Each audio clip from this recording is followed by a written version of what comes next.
పశ్చిమ బెంగాల్ నూతన ముఖ్యమంత్రి ప్రమాణ స్వీకార ఉత్సవానికి రంగం సిద్ధమైంది. బెంగాల్ అసెంబ్లీ ఎన్నికల్లో చారిత్రక విజయంతో అధికారంలోకి వచ్చిన బీజేపీ మే 9న ప్రభుత్వాన్ని ఏర్పాటు చేయనుంది. విశ్వకవి రవీంద్రనాథ్ ఠాగూర్ జయంతిని పురస్కరించుకుని అత్యంత ప్రతిష్టాత్మకంగా అదే రోజున కొత్త సీఎం ప్రమాణ స్వీకారం చేయించేలా కమలనాథులు ముహూర్తం ఖరారు చేశారు. బెంగాల్లో మొత్తం 293 స్థానాలకు గాను 206 సీట్లలో నెగ్గిన బీజేపీ మమతా బెనర్జీ నేతృత్వంలోని 15 ఏళ్ల తృణమూల్ కాంగ్రెస్ పాలనకు ముగింపు పలికింది. టీఎంసీ కేవలం 81 స్థానాలకే పరిమితమైంది. దీంతో తదుపరి ముఖ్యమంత్రి పీఠం అధిరోహించే నాయకుడు ఎవరన్న దానిపై సర్వత్రా ఆసక్తి నెలకొంది.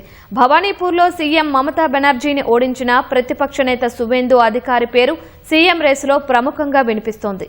దిలీప్ ఘోష్, అగ్నిమిత్రా పాల్, స్వపన్ దాస్ గుప్తా, సుకాంత మజుందార్, సమీక్ భట్టాచార్య పేర్లు వినిపిస్తున్నాయి.